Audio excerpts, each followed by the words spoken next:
Hey guys, and welcome to our YouTube channel. In this video, I'll be giving you a tutorial on how to explore street views on Google Maps.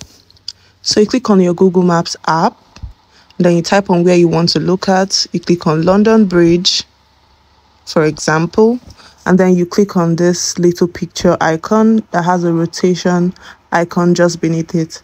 You click on it, and there you have it.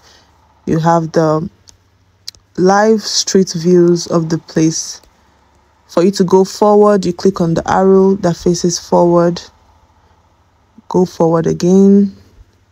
Then that's how to have the live view of the street. I hope this video has helped you out. Don't forget to give this video a big thumbs up and stay tuned for more tutorials in the future.